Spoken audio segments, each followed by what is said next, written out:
Welcome to Adult Play Therapy Uncensored. I'm your host, the original John 20. Hey, this is Jerry P. And we are here with you none other than... Candi K Lynn. Yes, the trio is back. Yes, sir. All right, now, I will say this is actually season 2. This is how we're going to open this out. We open this out with the original trio.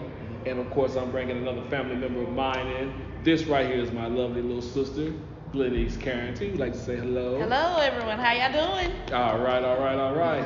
Cool. So we all family up here now. Mm-hmm. Season 2 is today, but we're gonna open up the season with a very serious topic. Okay. So before we get into that, let's just say, hey, thank you to Hooters, Cedar, Texas. We are here in our sponsored home. You know, they take care of us. Oh yeah, every Thursday night, 7 o'clock, we up here at Hooters in Cedar Hill. Hey, what you say? The drinks are cold, the wings are hot. Yes, sir. The ladies out here doing their thing, man. So come out and support, come kick it with us. You know, be a part of the studio audience, and possibly be on the show. Right on. Yeah. See, we're building. We got some good stuff coming up these next couple of weeks, y'all. So Yes, be sir. prepared for it. I tell you, it's getting real serious. But until then, let's get into this first topic. Yes, sir. All right. So, first topic of season 2 is going to be life after COVID. Life after COVID. Mm-hmm. All right. So, I picked this topic a long time ago, and I wanted to get somebody in here to talk about it. But I was like, hey, I'm gonna give my sister an opportunity to come in and talk about it because she went through an extensive stint with that subject. And well, I mean, who better than a family member? Yeah, Because then we can make it personal, which it is to me.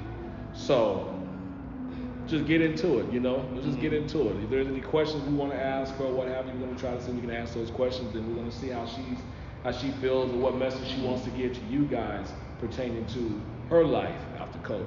As you can see, she's looking pretty good and doing pretty well. Oh, yeah. So thank God for that. The thing is, unfortunately, everyone doesn't have the same story. Yeah. That's the problem. Everyone doesn't have the same story. We want to make sure you understand how serious it is and how serious it was. Right now we're dealing with the after effects. So we got our smiles and things back. Yeah. But let's get into it. Let's talk about it from the beginning. Let's see. What would you like to inform us of from the beginning? What do you recall? What do you remember? Wow. Great question, because I remember actually nothing about how I got affected and, what transpired from me getting COVID. I just remember kind of having a cough, kind of having a little sickness, and I'm just like, oh, I just got a little cough or whatever. And then the day that I actually went into the hospital, I really don't remember how any of that transpired. I just remember being on the stairs. I don't remember if I was sick. I don't remember what happened, if anything occurred. I just remember basically waking up in the hospital maybe a month later. Right. Wow. Yeah, that's something else. I'm glad you're here with us. Yes. Because like John said, a lot of people don't have that same story. I mean, I had my little stint of COVID, but it was a mild case. Right. So, it hits everybody different. But also, like you said, not everyone has the same story of, I survived it.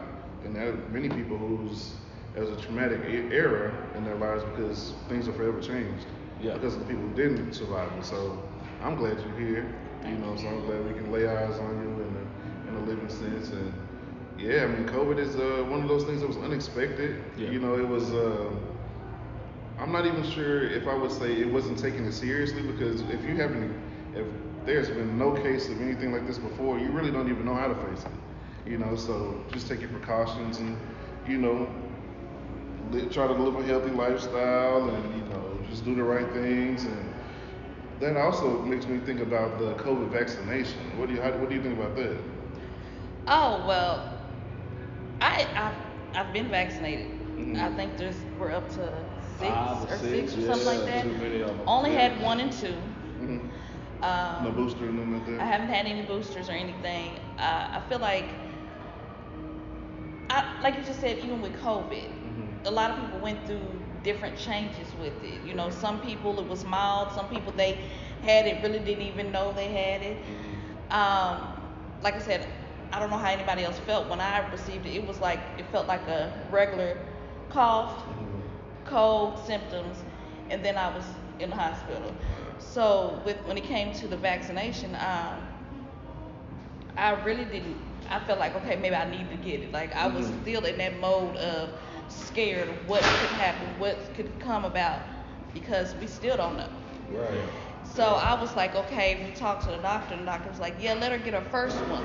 And you know what, you had to get the first two, like back to back. Yeah. So it was like, let her get those and see how it goes. But as far as my doctors have said, they were like, they don't recommend me getting the booster. They don't see where I should need to get the booster. Because when I went through COVID, and John would know better because like I said, I was kind of in a coma.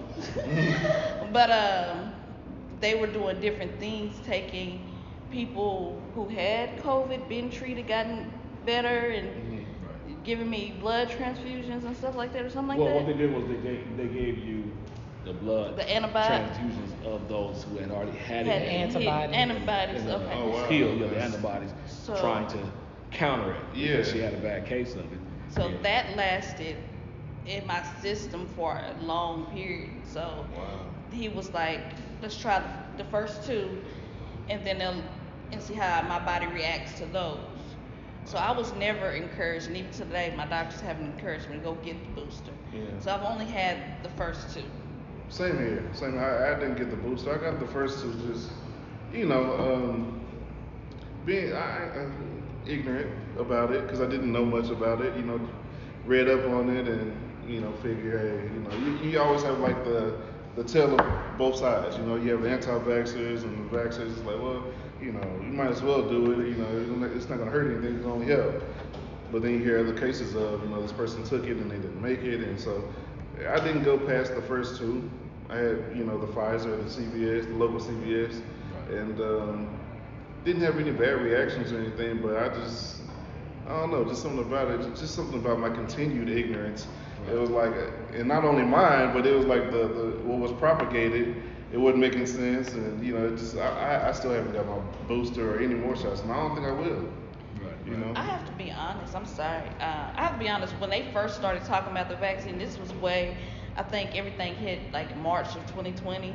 Then when they started maybe midsummer, August, started talking about a vaccine and then putting together one, I was one of those first ones like, I'm not getting it.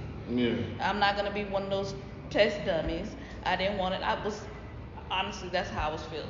And why is that though? Is it because of the education that was out there about it, or because it was still so unknown? Yeah, exactly. I'm like, you didn't know what was going on. They were trying to figure something out. That's what it seemed like. When you heard the reports, when you're hearing reports, there's something even to this day you really don't know where it came from. They were second guessing. You had somebody spewing out ignorance over the TV. So a lot of people were just kind of like, like the 5G stuff that was the 5G towers that was causing people to get sick.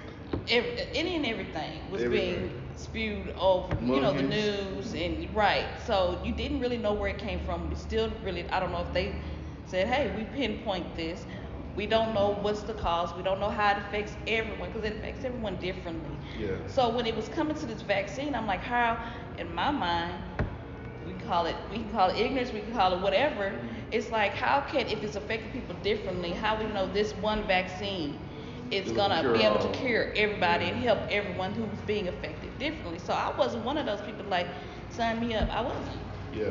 And like I said before, when it came down to me getting the two, it's because of my fear of what I had already been through. Okay, gotcha.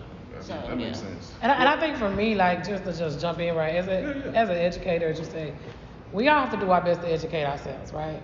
But when we are getting facts versus dealing with stuff firsthand, then we do have to make educated decisions based on what we've already seen, right? So I think people need to understand with the vaccine, it doesn't mean that you cannot get COVID. It's one of those things that it's supposed to reduce the symptoms. So exactly. I've had COVID twice. Yeah. I've tested positive for COVID, but it was so mild.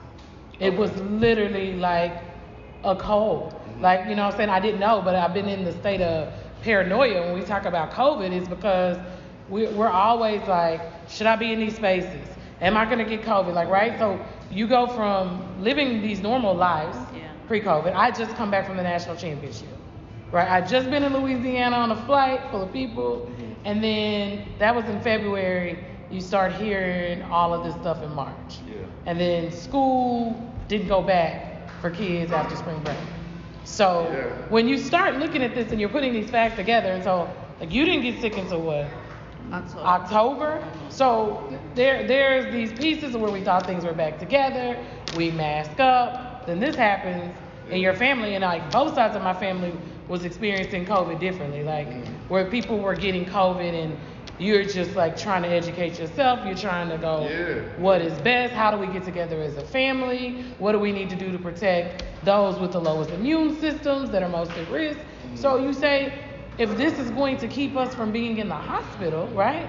And the level of what we went through, what she went through, and then on the outside, we're like trying to pray and gather, and we're dealing with other stuff that occurred. It's like, how do we limit this for this family, right?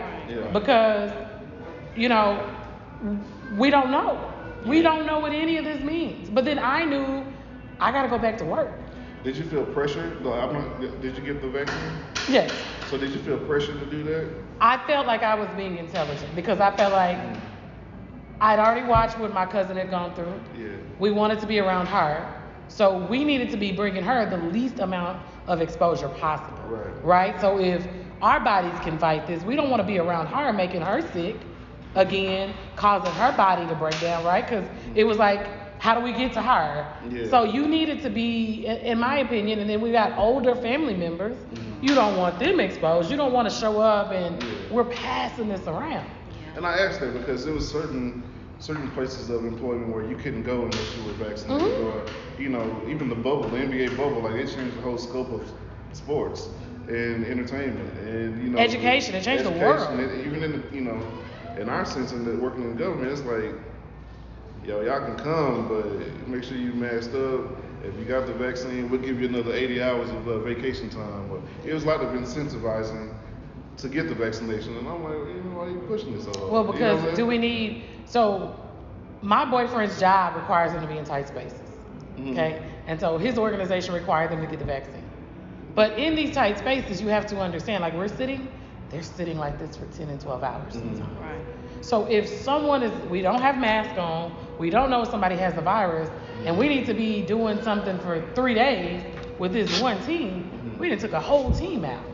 One person can was closing the businesses down, right? So you've got to say to yourself, as a teacher, I got to go in this classroom with these kids.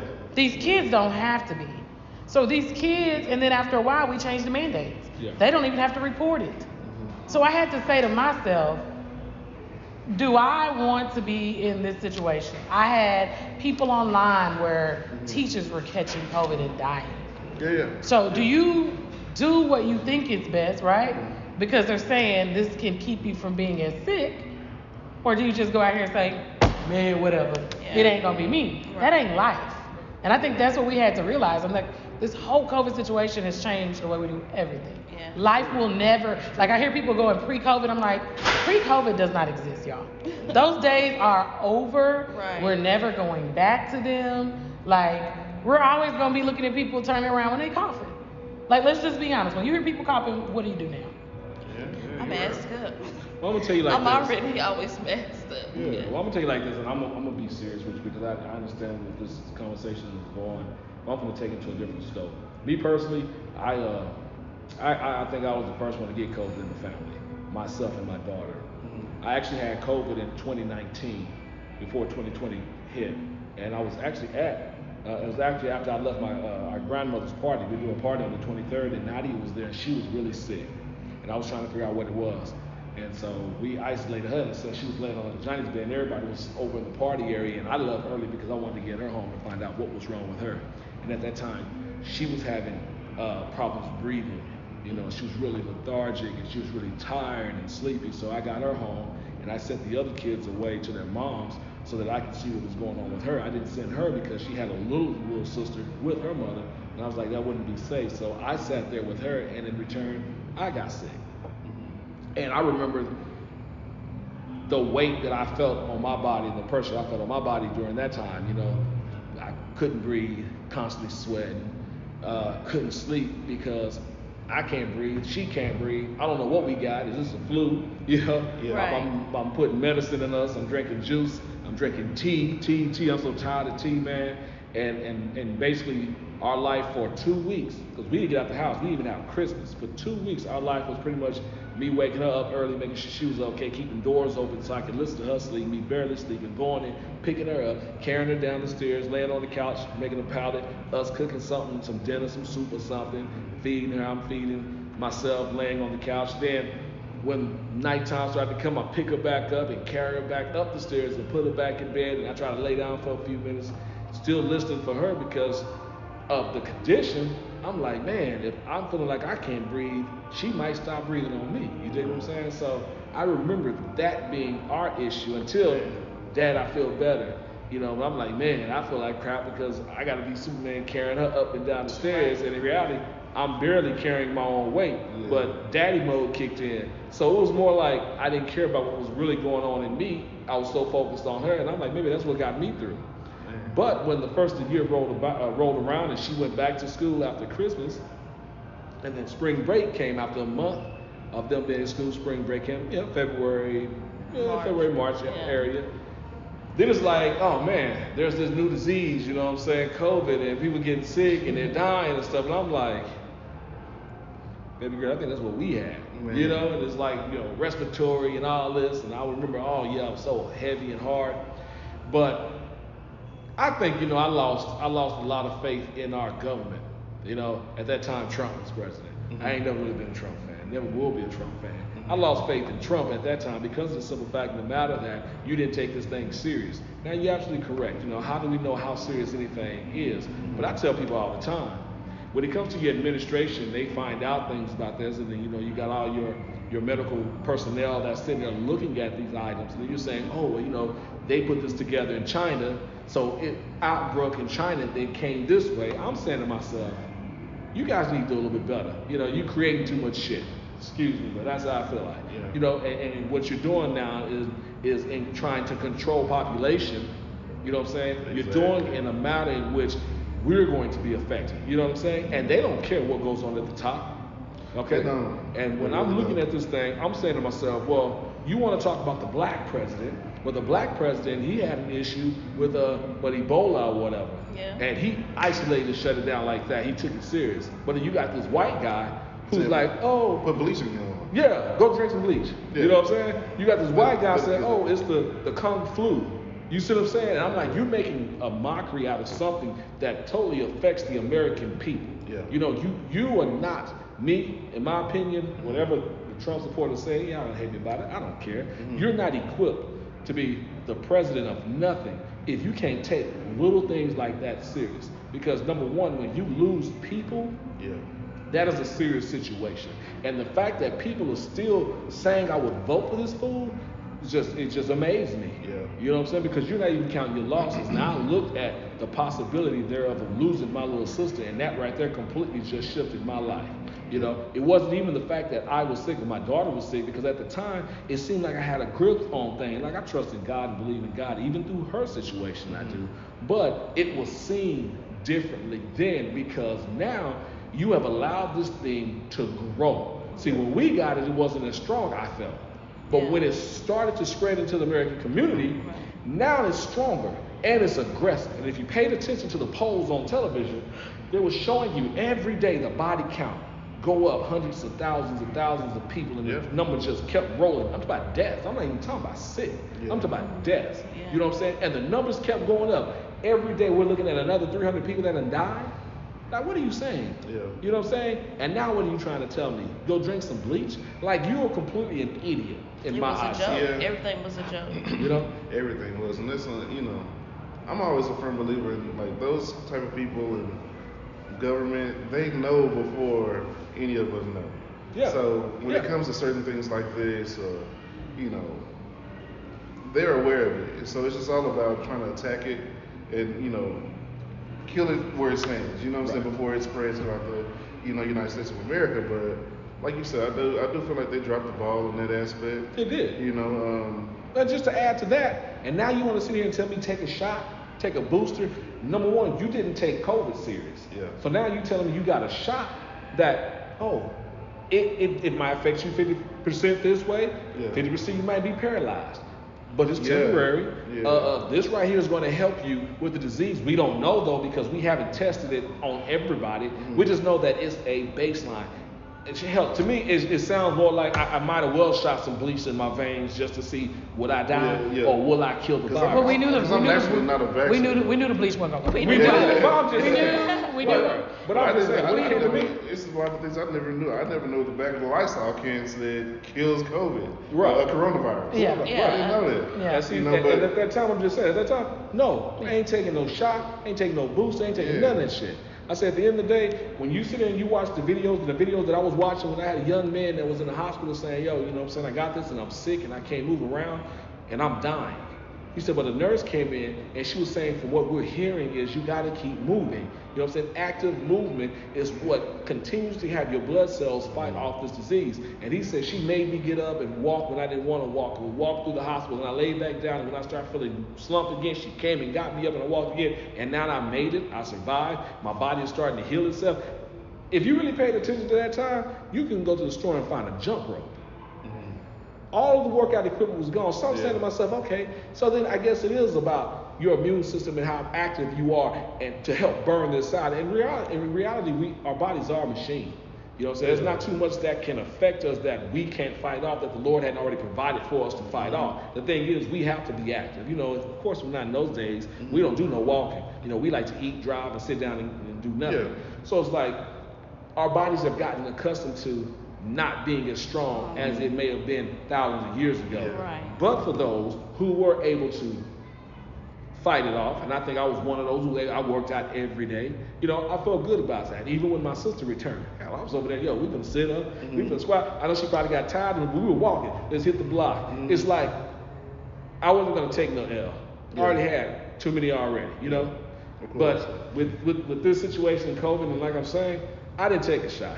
I said to myself, just for everybody to know, everybody else who's taking a shot, thank you. You'll be preventing me from getting it. Because I am not taking it. I am not putting anything in my body that you cannot sit here and tell Mr. Carrington himself that this is what it's going to do.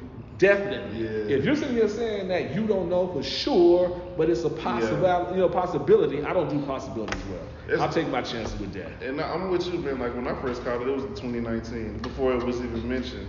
And I went to my PCP, tested and everything. He was like, I think it's just like a type A flu.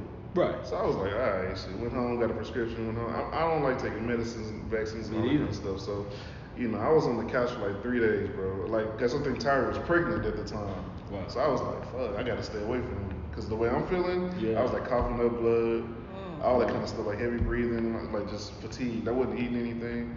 And for 3 days, I was on the couch like, man, I don't know if I don't know.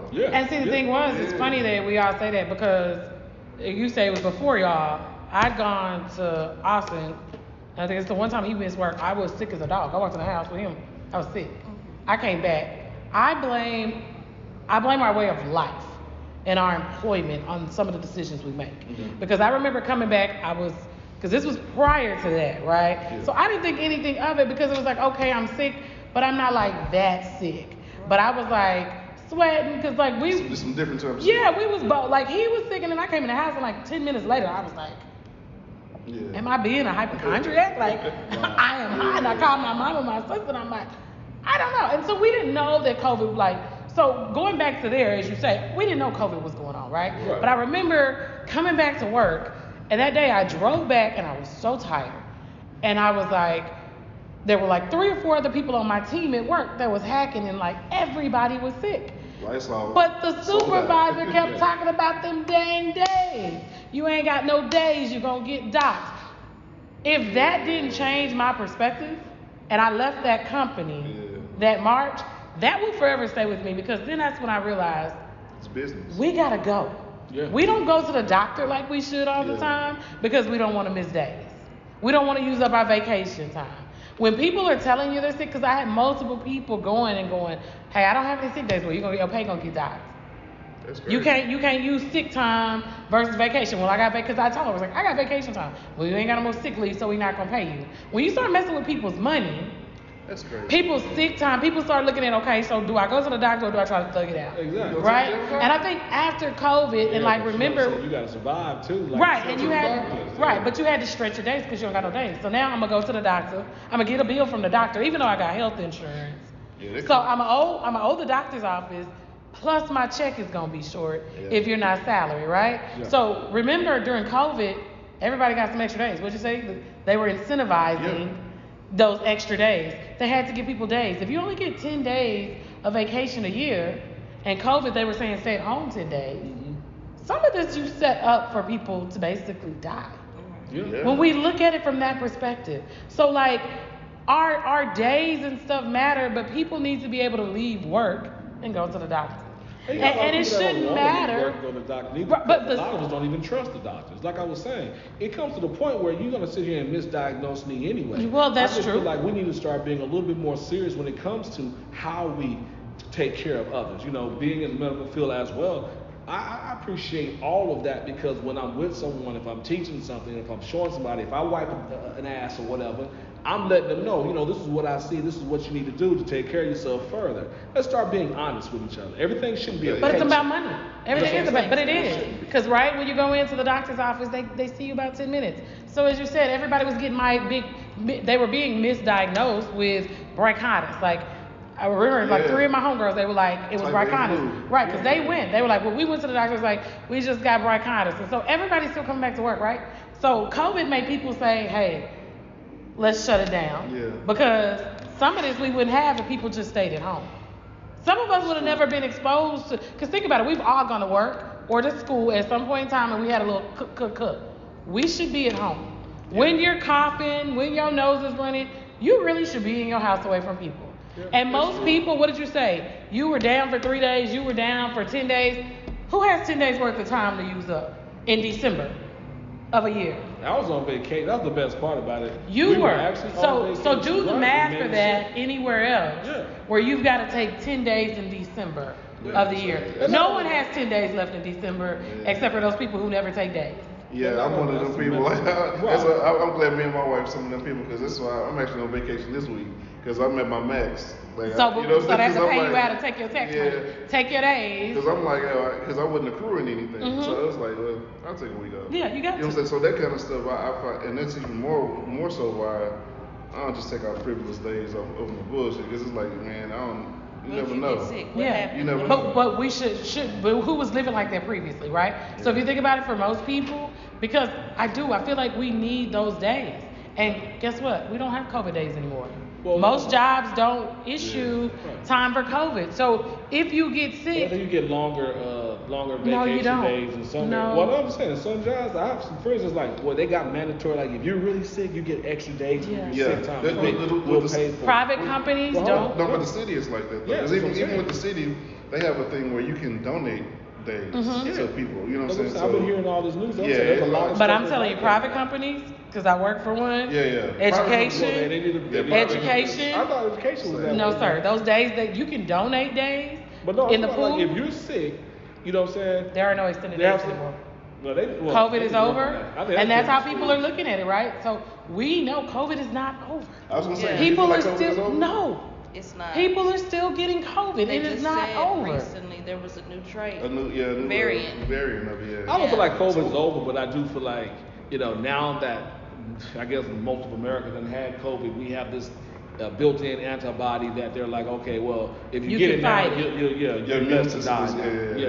But it's like, I don't want to be infected, you know what I'm saying, just so I can be a guinea pig for you and your Yeah. experiments, you know what I'm Exactly. saying? Right, but if you don't know you have it still, that's what I go back to, right? Yeah. You're still like, oh yeah, I had kids that still were testing positive for COVID this year. Yeah. There's all you can do is disinfect the room. You know how many times a week we're putting kids out of a room, disinfecting the room?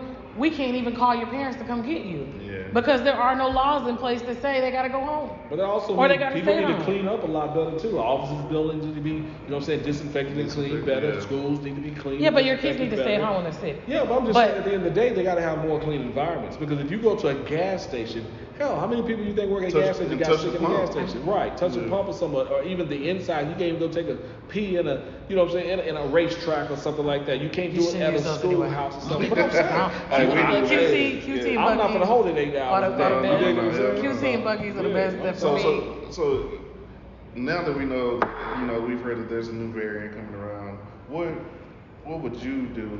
What would you tell the people to do to, kind of not necessarily prepare yourself, but what steps would you take different than the first time around? Well, see, that's a good question, but also kind of funny to me because I was that person. They said mask up, I masked up. Mm-hmm. They say wear gloves, I wore the gloves.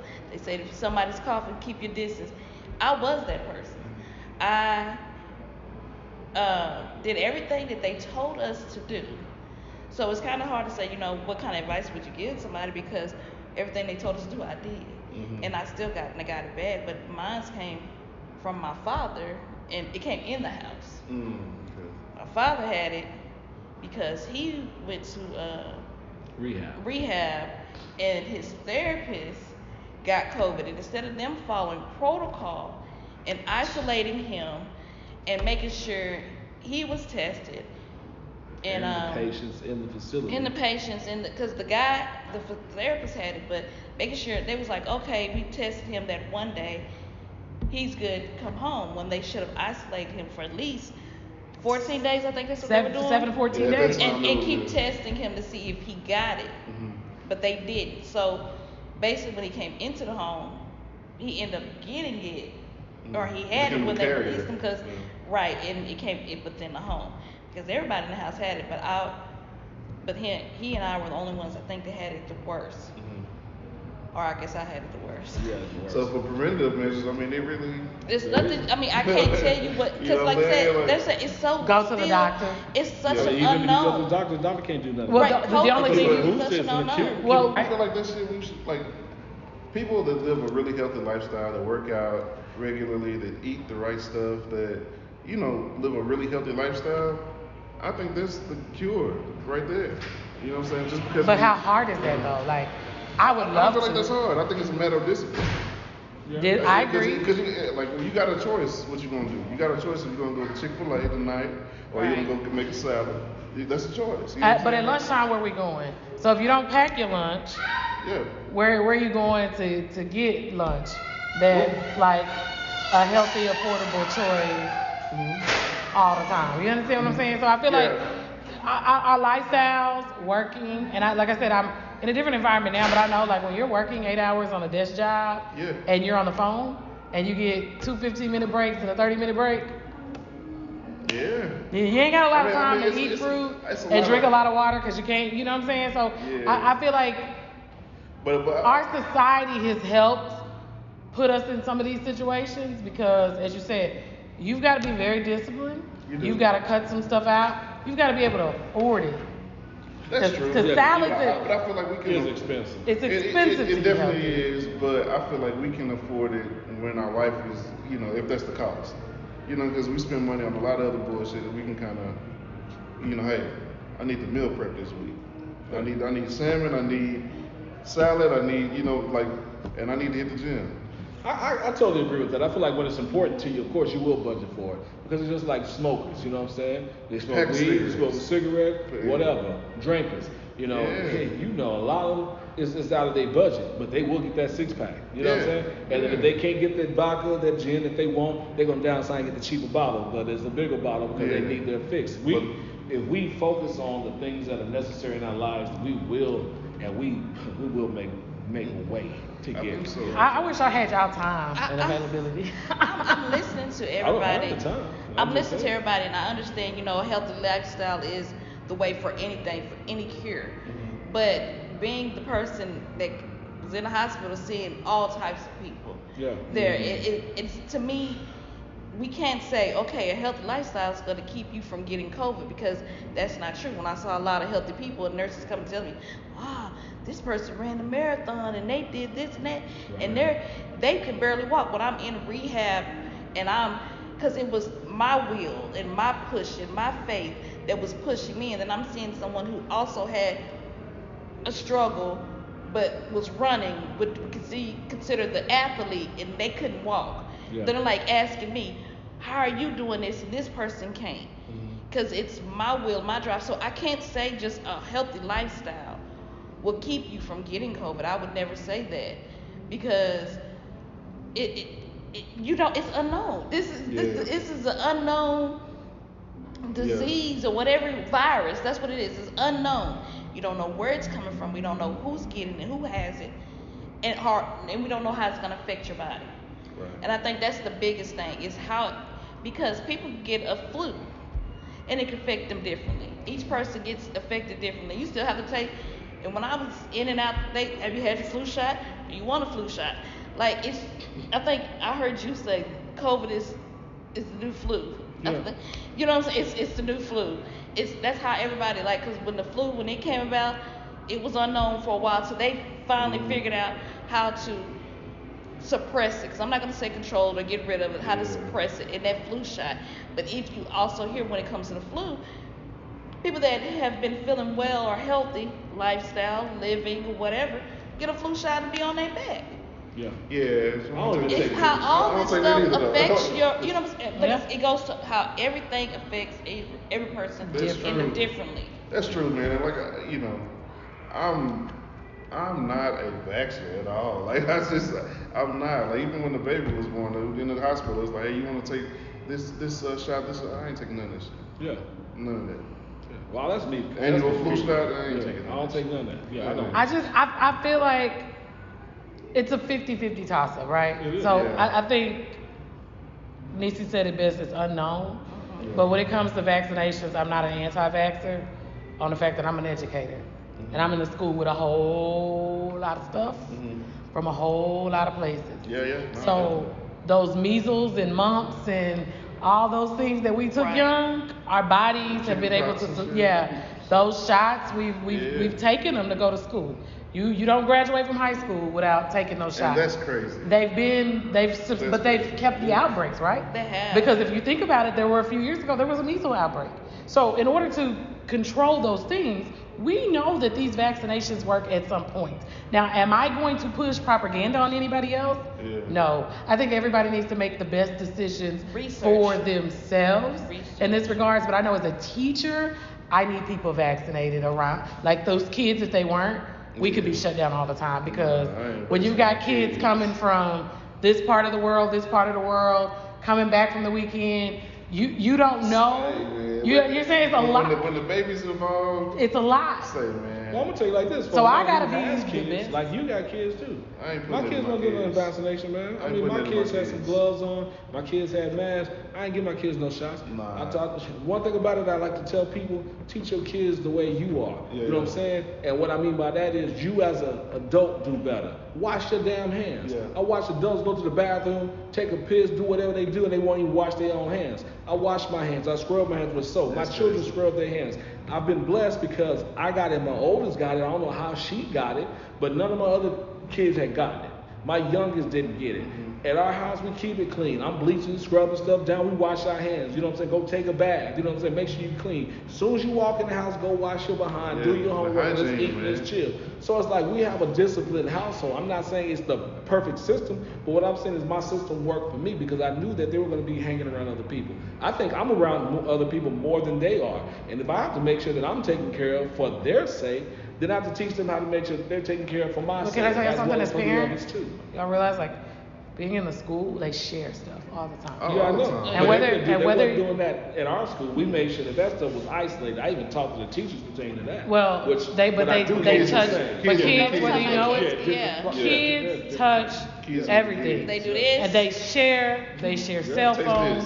They drink after each other. Like now, I'm like, COVID is still going on. They're like, no, it's not, miss. I'm like, stop drinking after each other. Like, I'm screaming, like, stop drinking after each other. No, don't share stuff. At home, what we don't see, what they do at school, being in the school, I'm telling you, I've been in it for a long time, from like markers, crayons, teachers just throw that stuff in the bins. They grab them out, people picking their nose, they don't wash their hands in the bathroom. Kids are germy.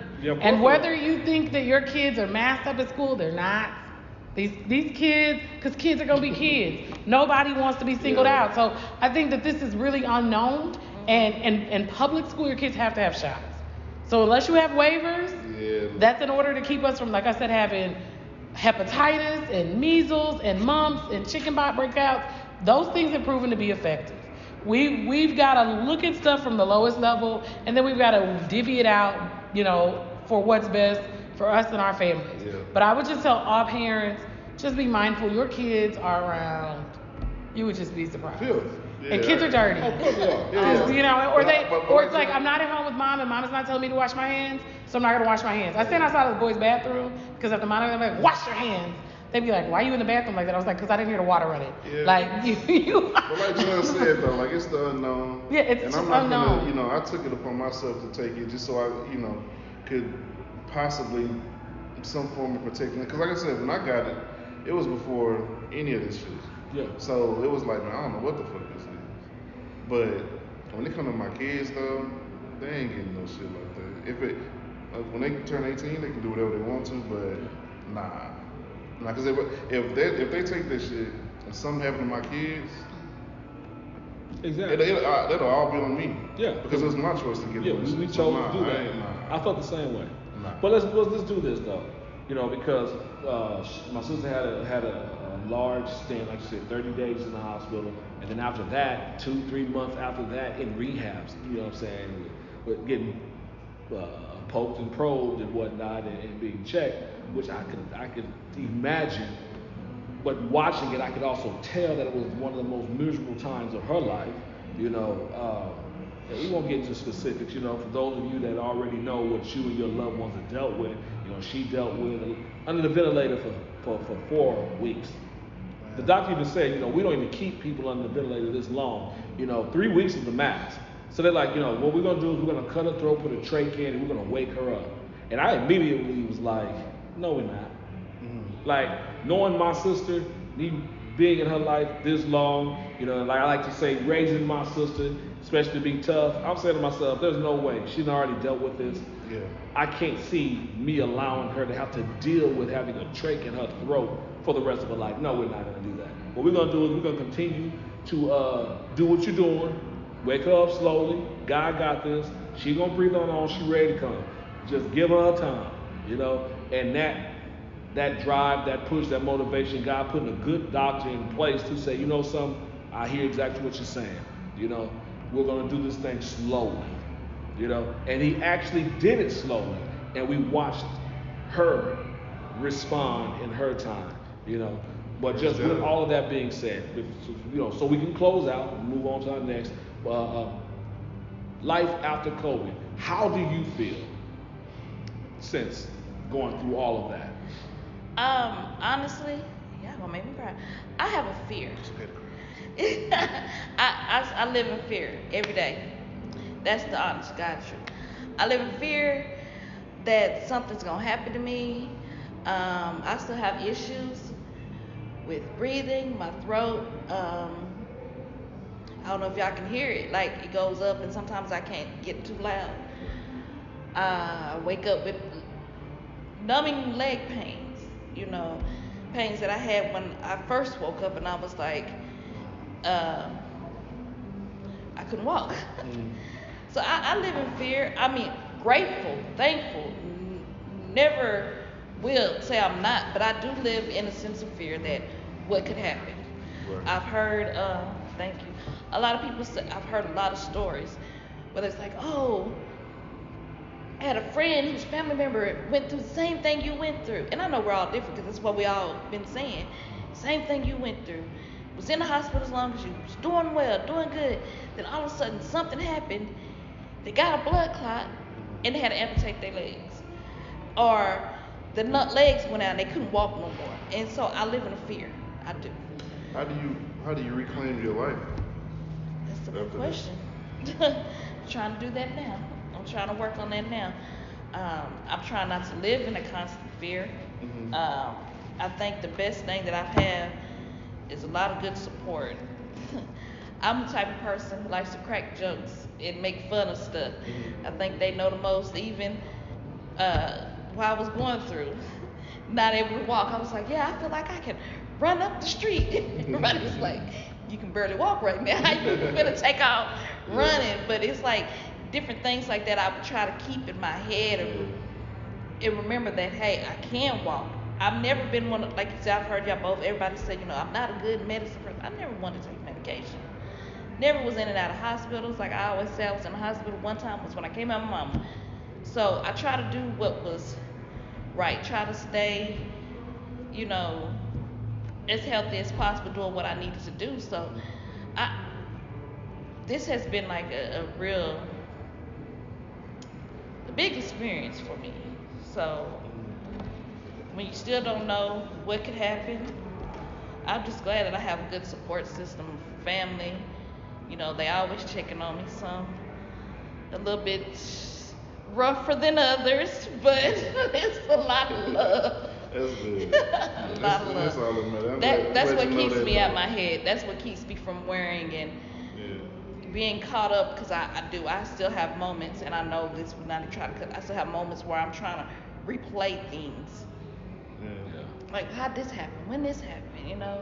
How did this come about? But I try not to live in that, because once you get caught in that, it's like a downhill, just a spiral of questions. But Man.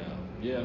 Well, I'm glad we glad. you had that faith and that will to, keep pushing through. You know what I'm saying? Because it's not for the faint of heart. And, we met in church, so I know the faith is there. I'm just glad you're here though. I know I am. We all are, Very thankful. And I want to say thank you for doing the show. I know we had talked about this months ago, but yeah. I wanted to wait until you were ready to do it, because I know it is an emotional time. Mm-hmm. But there's other people out here who are dealing with this same emotional situation, whether they had it or they lost someone to it. Mm-hmm. It's a lot of emotions behind this. You got some hate in there, you got some compassion in there, you got some understanding in there, and it's just whatever you got, that's all up in you. You know what I'm saying? Just pray about it and kind of allow it to be presented out in a positive manner, as positive as possible as you can. If you want to go and do some assistance in some medical facility, if you want to do a training camp or something, whatever, just create some type of positive aspect, some outreach for those people who had that lost jobs and stuff, because there was a lot of things that went on outside of that. People lost jobs, people's credit was ruined because they were sick, on a ventilator. The government didn't put nothing aside to say those individuals that were sick for 30, 40 days or whatever, and they could not pay their bills, hey, let's hold out on their bills, keep them okay, keep their credit standing or what have you. No, the government allowed all that to just, just allowed you just to sink and, just sink and drown, to me, crash and burn. I just feel like it was a horrible situation, because not only did you lose people financially or physically, you lost people financially. And when you lose people financially, then you lose and you break people's spirits. You see what I'm saying? So, man, that was another show, man. That's all I got to say. I mean, like I said, I do appreciate my sister once again for coming and sharing. Thank you for having me. And allowing us to ask questions and then give our opinions, voice our opinions towards the situation. I believe, everyone sitting at the table has had COVID, but no one has had it as badly as she did. So we thank God that she's still here with us. But once again, guys, thank you for joining us on the show. It's your boy, the original John 20. It's Jerry P. It's your girl, Candi K Lynn. And we still here in Cedar, we still here in Hooters. Y'all join us, but at the end of the day, we'd like to know for you to tell us what you think, man. Y'all take it easy.